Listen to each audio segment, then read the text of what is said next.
why don't Indian women work? By that, what I mean is that India has one of the worst rates of participation of women in the labor force. We are at about 30 or 35%. Okay. And most comparable countries are much better off. Even Bangladesh is at 40%. Okay. No point in even comparing with China, which is at 70%. Wow. Okay?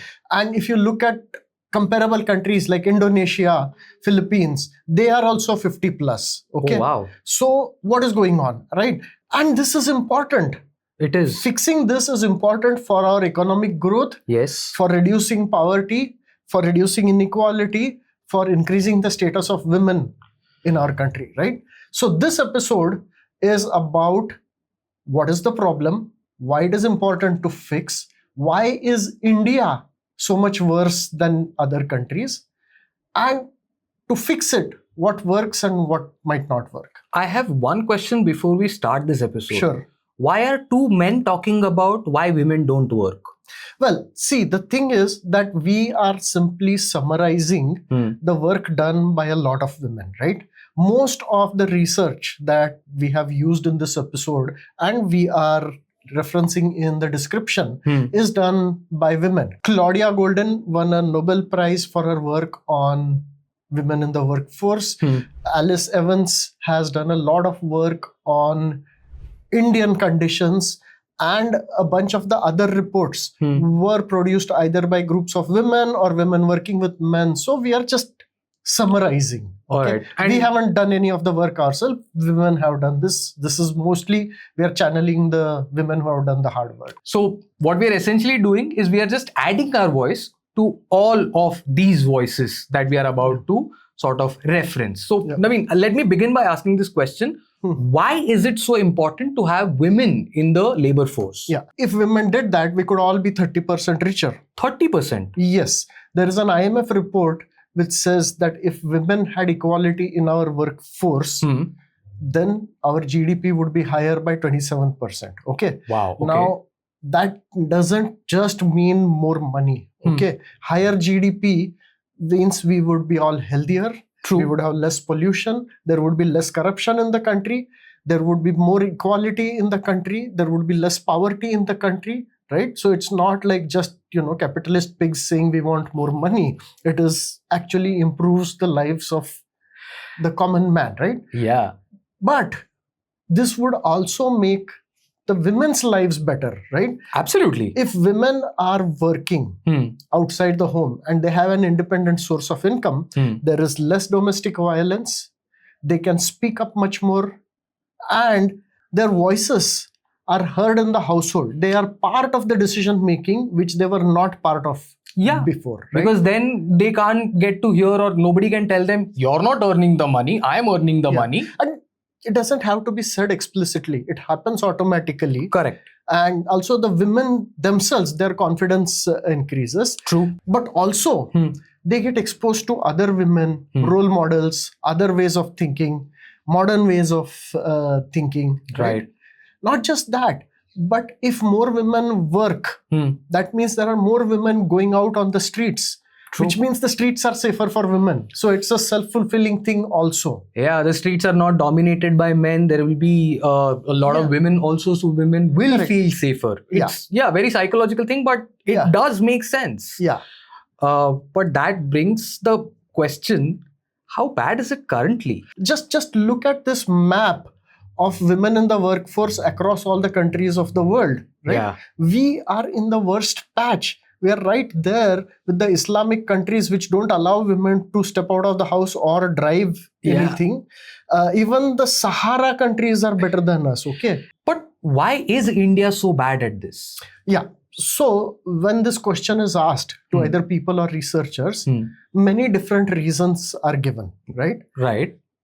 We are going to look at which of these reasons are valid reasons and which are not very valid reasons. How are we going to know which are valid and which are not? Two important ways of doing it, right? Okay. One is that you compare India with other countries which had a similar background as far as that particular reason is concerned. And if the labor force participations are different, then you know that this is not the reason. Correct. Similarly, look at this other map of India labor force participation by state. And you can see in the data that there is a very significant north versus south divide. South India has much more participation. So if your reason cannot explain this difference, then that's not a valid reason. This is not a north versus south thing. This is just data we are talking about. Exactly. Yeah. So first, let's take the not so valid reasons and get them out of the way. Okay. Okay. The most important reason is wealth. Wealth in the sense of? Society wealth primarily. Okay. Right? Okay. So the idea being that the more wealthy society is, the more there will be labor force participation of women. Yeah. And we are not a wealthy society. Right? True. But if you look at Punjab and Haryana, right, they are fairly wealthy states. And they have some of the worst participation, right? So it's not wealth. Okay. Right? Second, caste system. Yeah, that's a big one. Yeah, so there is some impact of the caste system. The upper castes have these notions of purity and don't want their women to like be out in the impure world and so on. Yeah. But that can't be the most important or, the key reason, because that doesn't explain the north-south difference. The caste system is just as strong in the south. So what gives?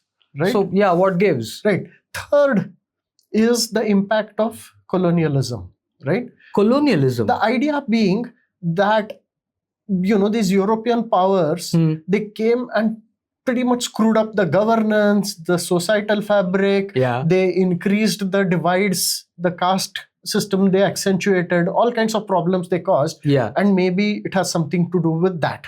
Right? So people became more entrenched in their beliefs of caste and everything else. Without going into too much detail there, it could have affected.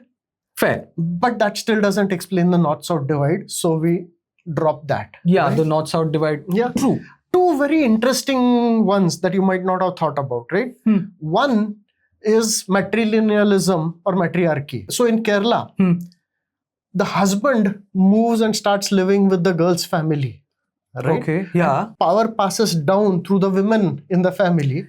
That should lead to more women in the labor force, right? Of course, yeah. I mean, and it's like Kerala is in the south. The problem with this explanation is that matrilinealism is there in only a small pocket, right? Right. South is pretty big. True. So again, that is not an explanation. Right? Okay. The other fascinating one is that in the 80s, an influential paper had been written saying that cousin marriage is an important issue, right? Cousin marriage helps increase participation of women in the labor force. Basic idea being that if women are getting married within the same extended family, then they are going into their own people. And so they will have better equality, and better equality leads to more freedom, and more freedom leads to more labor force participation. This is all sorts of wrong in terms of the DNA intermixing and whatnot. And also, if you look at it, right, Andhra Pradesh and Tamil Nadu have a lot of cousin marriage, and also they have better labor force participation, right? So it's a valid reason? No, it is not, because the Middle East also has cousin marriages, and they are much, much worse. Right? Okay, yeah. So, and plus that cousin marriage thing, or within village marriage is another related thing. There's a whole bunch of little things about the data that are not explained, right? So we keep that one also out. Okay, so all of these reasons that you just pointed out, wealth, caste system, colonialism, matrilinealism, and cousin marriage or within village marriage, all of these are invalid reasons. Well, caste system is kind of valid, but in conjunction with the important one, which is religious beliefs, culture, patriarchy, right? And safety of women. Okay. Right. Now, the thing to keep in mind is to explain why is this all stronger in the north, right? One reason is that the north was exposed to frequent invasions of Muslim invaders coming in from the northwest. Correct. Right? And one of the problems at that time was that as part of these raids, there used to be mass rapes of women, women being carried away, and so on. So pretty soon, the North learned to have increasing protections for women. Yeah. Right? Seems like a reasonable, logical reaction. Yeah. Okay. The second thing that happened is that when the Muslims came in and they actually started ruling, they brought their parda culture with them, right? True. So they didn't want the women going out, very much like Saudi Arabia still is today. Yeah. Right? So that had an impact. The third way this impacted was now for hundreds of years, these Muslims were at the top of the social hierarchy. Right? Yes. So other groups and jatis who wanted to increase their influence and who wanted to, right, be sort of important and powerful and all that, they started copying the Muslims, right? Yeah. So you can see, if you look at the architecture, you can see that some of the sections of Hindus would copy similar, segregated women's quarters and houses and behaviors and cultures. Those and windows with little jalis and jalis and so on, right? Yeah, very interesting. This, unfortunately, carries over today also, right? Wherever there are more communal riots, same problems happen. And as a result, women in those areas are in more need of protection, or at least that's the perception.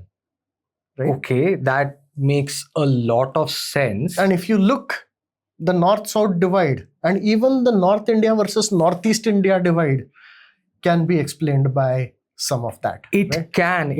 And I am in fact now thinking of so many different places where these behaviors that have been sort of carried down from the Mughal era are still visible in our current times, even in cosmopolitan cities. Absolutely, for example, yes. The whole notion of a ladies' compartment in trains kind of can be connected back to that. I know it's a hypothetical assumption I'm kind of making, but yeah, the jalis, the independent quarters. But let's not put too much focus on just this one reason, right? There are two other important reasons. Okay. The second one is just the kind of work. Kind of work in the sense? Simple. If it requires a lot of strength, then women can't do that work, right? The weaker sex, so to speak. Because in the old days, where most of the work was farming, right? If the farming involved like tillage, like using a heavy plow, then women couldn't do that. On the other hand, if the farming involved, say, rice farming, where it's a lot of work but not requiring strength, then women end up doing a lot of that because women can do a lot of work, right? We made an entire movie on this, Mother India, where she's carrying the plow. So yeah. So then again, if you look at rice cultivation versus wheat cultivation, you can see again a similar thing showing up in the data. And right? there is also a north-south divide there as well. Interesting. In the modern systems, right? If you compare India with, say, Taiwan or China or something like that, it boils down to labor-intensive work, in factories, Even Bangladesh, what they have done is that they have significantly increased their textile industry. They have. And that is labor-intensive, but not like heavy labor. So a lot of women work in that industry. But here is my rub. Bangladesh is a majority Muslim population. Yes. They have a very Muslim culture, so to speak. And in all the other Muslim countries that we have seen, women in the workforce is terrible participation. So the simple thing about labor-intensive work is that if the work needs to be done and the powers that be are desperate that the work get done, people find a way, right? Same thing that happened in Taiwan, right? Yeah. So society adjusts. If there is a strong culture against something, but you really, really want that to happen, both. I mean, the poor people want it because that's how they get money, and the rich people want it because that's how they make profits. Yeah. Then it happens, right? Yeah. I mean, if you want your textile industry to boom and the only available labor force is women, then you find a way to get women into the textile industry. And the same thing is happening in some small way in the Foxconn factory in Tamil Nadu. Oh. Right? There, Foxconn has set up a factory and it needs women to work for the same reasons that we just talked about earlier. And they're finding solutions to these well-known problems. So, for example, they have created hostels for women to stay right next to the factory itself. And those hostels have a 6 p.m. curfew. Oh. Right? So that the women are never out in a dangerous way, and they can tell their families that we have a 6 p.m. curfew, and then family feels, oh, then that's fine, she can work there, right? And a bunch of other such things that they're slowly discovering. There's a link in the description. Okay, go check that link out while we continue with the rest. This is very, very interesting. All right. The third important reason in India why women are not able to work is household work. Okay. That's called unpaid work in economics. But basically, all the cooking and cleaning and childcare that women have to do in India. Right? Yeah. Now you can say, oh, that is important work, right? And that, everywhere in the world there is the same issues, or that the women are outside or ignoring their children. No, there is one very simple statistic to look at. Okay? Which is? Look at the amount of this unpaid labor that is done by women compared to the men. Correct. Okay, take the ratio. And India is the worst, right? Literally the worst? Literally the worst, like way up here. Look at this graph. India is up here and then everybody is down here, right? And it is up by a mile. 10x. Yeah. Okay. Women do 10x the work as men. No other country in the world are the men so incompetent and useless. Useless, yes. I don't think this is incompetence. No? They think of this as like major competence. Look, I can do no work at home and still everything gets done, right? They're very proud of this, Indian men. So yeah, they are. Yeah, they are. Anybody who's been outside India and interacted with non-Indians knows that there is this big difference. Yeah. So because this is such a well-known problem, I'm sure there must be some solutions that are proposed or thought of. There are lots of solutions that have been proposed. And we can go through the list and we'll do a similar thing. First, talk about the solutions which either haven't worked or unlikely to work, and then the ones that have a better chance. So we know they haven't worked because there is research and data about that. Or similar reasons, right? We'll look at the reasons. One that a lot of people like to talk about is the UCC. The Uniform Civil Code. Right. So the basic thought process being that if a lot of this is because of religious, cultural reasons, by enforcing common standards across the country, we can increase the equality of women, especially in sections like Muslims, where their situation is worse off because of certain religious cultural behaviors. That is unlikely to work because if you just look at labor force participation, at certain sections of society, there isn't much difference between the Hindus and Muslims. Oh, okay. Right? So it's not that. It's not, okay, so UCC is not really going to help. The other thing is increased wages. Okay. The idea being that women typically get a lower salary for doing the same jobs. Right? Yes. And if we were to somehow change that, either through encouragement or some subsidy or like passing a law, maybe the women will work more. It should, right? I mean, Unfortunately, the data shows that if you do that, it helps a little bit, but not a whole lot, right? Okay. Changing the wages without changing other things doesn't significantly have a big effect. Okay. Right? But I still think they should change the wages. Oh, yeah. That is definitely, that should happen. Right. A third thing is skills training or vocational training for women, right? That's a big one. Everyone likes to say, oh, well, we will teach them sewing or we will teach them this and then they will be able to work and so on, right? Again, the data shows that there is a temporary increase in women working, but after a little while, they go back because of pressure from their families and their community to not work. Okay. So unless you fix the culture, just giving them skills and vocational training isn't good enough. We keep coming back to culture as we'll a come driver. to that, right? Yeah. Finally, there is like UBI, cash transfers, MGNREGA, right? Rural. Ladli Behan. Yeah. So again, those things, they have some impact for a short while, but they're short-lived, right? One big thing that you see is that as long as the work that they can do is nearby and easy to do, they will do it. Okay. But as long as it requires mobility, they will stop.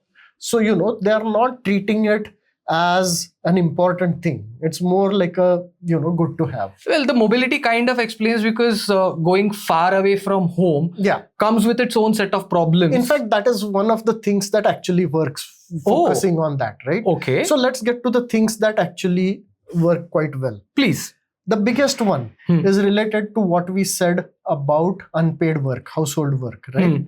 Extra wages doesn't help as much as free childcare. Oh. Right? Make childcare easy to access and labor force participation goes up. Okay? It makes absolute sense. Claudia Golden got a Nobel Prize for pointing out that the most important reason that women make less and are less in the labor force isn't because of discrimination directly against women. It is because women need the job to be easy to do, right? Because they have to cook at home, they have to go back early, they can't work late nights, they can't suddenly go out of town, and so on. Like all kinds of things that men are able to do. And so companies are willing to pay more for a man who can do this. And obviously they pay less for a woman who refuses or can't do all of these things. Fix these things and women's participation goes up. Childcare is just one part of it, right? That's such a double jeopardy thing. I mean, it is. You are doing unpaid work and then you are getting paid less because you are doing unpaid work and you can't do the paid work. Exactly. Wow. Right. So it's not just about the hours, right? It's also about the flexibility. So if you give flexible work hours, right? Lots of research suggesting that women working increases if you give them flexible hours, ability to work from home at least some of the time, and so on, right? Makes absolute sense. Very counterintuitive thinking, but it makes total sense when you go that extra bit of logic, that extra step of logic. Third thing is safety. Okay. Right. So there is some research showing that if you institute sexual harassment training in a company and processes to deal with sexual harassment, and you publicize this fact, then the number of women working in those companies as opposed to companies who are not doing this goes up, right? Right. There is research showing that if workplaces are near, say, metros in Delhi, so that you can get to and from work without ending up in unsafe places. Yeah. Women in the workforce increases, right? Right. So the things that you pointed out, if some of these we can work on, that makes a difference. Yeah, and all of these are pretty straightforward, but also they will require active intervention by the authorities, by us. So there are two kinds of interventions, right? That help. Three maybe. So one is awareness. Right. Okay? So just lightweight awareness, flyers and ads and so on, no, doesn't help. No? Okay. What helps is actual role models in that community working and visible to people. Right? We did an entire episode and you're saying this doesn't work, this won't work? No, what we need is for people listening to this episode to go and make changes, right? So, but yeah, role models help. So women in visible positions help. So right, that's why panels are a bad thing. That insistence that panels should have a woman is a good thing, right? Absolutely. And just for the record, the person on the other side of this camera is a woman and a very competent one at that. Arushi, say hi. Hi. So making public spaces safer for women, right? Yeah. Increase the amount of lighting on the streets. Make sidewalks a little wider so that when a woman is passing a man, it doesn't have to be too close, right? That sounds very funny, but you know, it is a very smart idea. Yeah. Most importantly though, is government should encourage labor-intensive manufacturing in the country. Like we saw with the example of Taiwan and Bangladesh. Yeah. All these other problems would get fixed because then both ends, the people with the money and the people who need the money, both will work hard to fix the problems by themselves. So more of Foxconn factories in India. It'll also help because iPhones will get cheaper. Yes. We care about the women. So summarizing, India is especially bad at getting women to work for Yeah. cultural, religious, communal, and safety reasons, right? True. It is holding back our economy, our equality, and ability to fight poverty, right? How do we fix it? Most important, we have to make it easier for women to work. Men who are watching this show, please do more household work, right? You are the worst in the world at doing this, okay? Also, employers who are watching this show, please do things which make it easier for women to work. The two things to focus on are flexible hours and access to childcare, right? Yeah. People who are putting up panels and calling people for talks and all that, bring more women because role models help. I know what you're thinking, and yes, we will have women on this mantle soon. I won't tell you when because we're still working on that.